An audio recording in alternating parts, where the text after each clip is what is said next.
Olá, investidores! Sejam bem-vindos a mais um vídeo do nosso Panorama Matinal. Aqui você fica sabendo tudo o que está acontecendo no Brasil e no mundo, questões que impactam seus investimentos e, é claro, a cotação das suas commodities, sejam elas soja, milho ou trigo. Vamos lá, pessoal, vamos dar uma olhadinha como é que ficou os gráficos no dia de ontem. Começando aqui, como sempre, com o petróleo. Petróleo que ontem subiu 1,18% e hoje vem caindo 0,49%. Petróleo não conseguiu vencer a sua resistência imediata na casa dos $79 e no momento vem fazendo um movimento corretivo.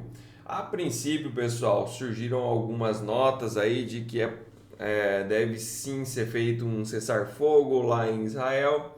E caso isso aconteça, tende a ser um fator negativo para o preço do petróleo, tá? Então pode ser que a gente veja o petróleo caindo assim que tiver uma sinalização de um acordo de paz lá entre Israel e o Hamas, né? Uma coisa que é meio difícil, né? Porque Israel diz que realmente vai tentar liquidar aí com esse grupo terrorista. Mas se realmente acontecer, até como alguns oficiais dos Estados Unidos disseram, a gente pode ver esse petróleo aqui reagindo de maneira negativa no preço.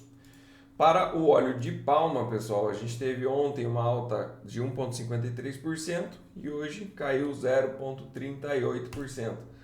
Os commodities de soja lá em Chicago ontem tiveram uma movimentação bem interessante. Aqui para o óleo a gente viu que subiu 1,13% e hoje já vem caindo 1,5%. Não tem muita força para manter os seus movimentos. Ontem vinha subindo muito bem a soja também. A gente viu a soja subir aí cerca de 2% no pregão de ontem. Porém, em algum momento saiu um rumor de que algumas compras da China haviam sido canceladas. Sido feito o washout então nos Estados Unidos de compras de soja.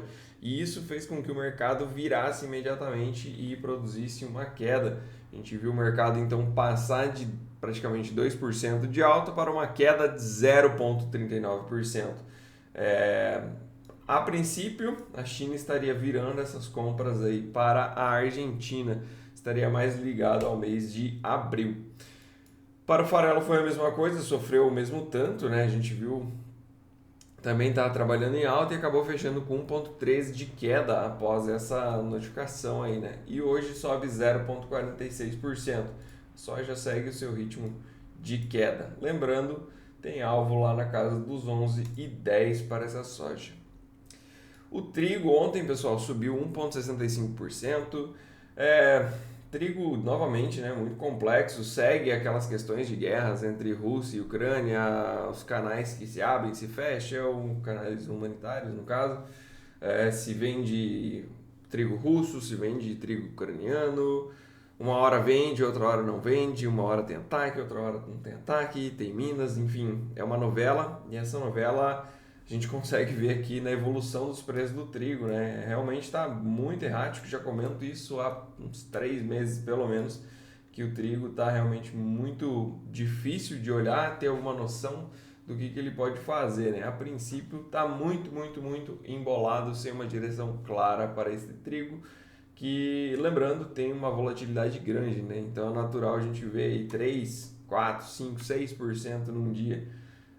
Commodity dos grãos que a gente vê que mais balança, né? Para o milho, teve uma alta ontem, alta de 0,31% lá em Chicago, conseguiu se manter ainda, né? Apesar de que viu a soja caindo, conseguiu se manter em alta. E hoje vem caindo 0,18%. Aqui no Brasil, nosso contrato março ele acabou fechando em alta, uma alta bem tímida, e o contrato maio não conseguiu sustentar, apesar de que os dois ao longo do dia aí estavam sim trabalhando em alta. Um fator que ajudou a puxar para baixo a cotação aqui foi que o dólar caiu 1% contra o real. É interessante comentar isso porque ontem a gente teve a publicação do dado de inflação aqui no Brasil, né? A prévia de inflação, que é o IPCA 15, e ela veio abaixo da expectativa do mercado. Isso produziu um bom humor aqui no Brasil, fazendo com que a nossa bolsa subisse mais de 1,6% e o dólar caísse mais de 1%. E com essa queda, apesar da alta lá em Chicago, da alta do milho, a queda do dólar acaba contrabalanceando e acabou que ficou então o contrato atual praticamente no 0 a 0 e o contrato de maio acabou caindo um pouquinho, mas também nada muito grave, né? Mas o ponto é que essa queda do dólar provavelmente tirou aí um ímpeto comprador maior nesse mercado de milho, que, lembrando, né, pessoal, sexta e segunda-feira caiu praticamente 10% aí, né? Bastante coisa. Um valor nominal para o contrato Cali seria mais ou menos uns R$ 8 por saca, uma queda bem expressiva. Mas vamos voltar aqui. Olhando para o dólar, temos um dólar mais forte contra as principais moedas do mundo, subindo 0,28, tocou aqui, ali naquela região de suporte, né, e voltou a subir. Lá nos Estados Unidos, ontem tivemos um dia bem sossegado para a parte de bolsas também. Elas subiram, mas subiram bem pouco. O Brasil acabou se descolando e subiu bastante, né? A gente viu a S&P subir 0,19% e a Nasdaq subiu 0,24%. Dá uma olhadinha na atualização climática, pessoal. Aqui temos o modelo americano com acumulado aí para os próximos 5 dias. E vocês podem ver que diminuiu bastante as perspectivas de chuva, né? Aqui no sul a gente tinha alguns pontos que deveriam chover cerca de 50 até 80 milímetros no acumulado para 5 dias e essa região diminuiu de intensidade, né? Agora a gente vê que os lugares onde mais devem chover fica na casa de 20 milímetros aqui para o sul do país. Na Argentina aumentou um pouco a faixa de onde deve chover, mas também diminuiu o acumulado esperado. Então lá para a Argentina a gente tem cerca de 5 milímetros e algumas regiões que vão até 50 milímetros no acumulado. Lá para o Mato Grosso chove pouco também, cerca de 5 milímetros. Região do Mato Piba também cerca de 5 milímetros pelo modelo americano. Pelo modelo europeu, muito parecido, só que ele traz um pouco mais de chuvas aqui para a Argentina e também para o Paraguai, mas especialmente para a Argentina, volumes um pouco maiores, na casa de 50 milímetros e algumas regiões até a 120 milímetros. Pequenas regiões, né? Mas a princípio uma boa faixa aqui chega a pegar 40 a 50 milímetros. Então muito parecidos os dois modelos. A princípio chuvas aí para a Argentina e menos chuvas para a região central do Brasil. Olhando para hoje, pessoal, Ásia e Pacífico fechando em queda, uma queda relevante. Xangai, que é a parte de China mesmo, caindo 1,91%. Hang Seng, que é a bolsa de Hong Kong, cai 1,44%. Destaque de alta lá na Ásia e Pacífico apenas para a Coreia do Sul, que sobe 1,04%. Na parte de Europa, quedas lá também. Vemos apenas a Alemanha subindo 0,2%, enquanto as demais caem cerca de 0,3%, com destaque de queda aí para a Bolsa Londrina, que cai 0,65%.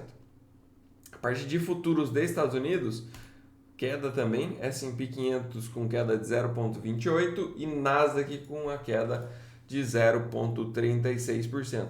Então, a princípio, uma tendência um pouco mais negativa para o dia de hoje, né, pessoal? Olhando o dólar, já comentei, né? Está mais forte contra as moedas de países emergentes e também está mais forte contra países emergentes, tá? Mais forte contra moedas de países desenvolvidos e mais forte contra moedas de países emergentes.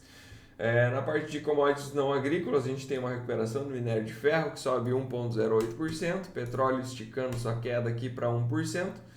Então, a princípio, uma abertura mais mista aqui para o Brasil, né? Um pouco de alta para Vale, um pouco de baixo para Petro.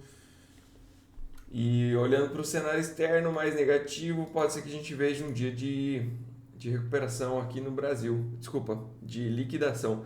Com base que ontem foi uma alta bem interessante, né, de 1,6%. Então, pode ser que hoje a gente veja, pelo menos no começo do pregão, seguir esse humor externo e abrir em queda a nossa bolsa, em alta o nosso dólar. Na parte de agenda, pessoal, às 10h30 da manhã teremos publicação do PIB dos Estados Unidos. Isso aqui é interessante e tende a mexer com o mercado. Fora isso, teremos também aqui os estoques de petróleo bruto lá nos Estados Unidos ao 12h30. Tende a fazer preço no mercado de petróleo e, consequentemente, nas bolsas, né? Porque petrolíferas aí acabam sendo puxadas por este movimento. Fora isso, não temos mais nada na nossa agenda. Nos vemos novamente amanhã.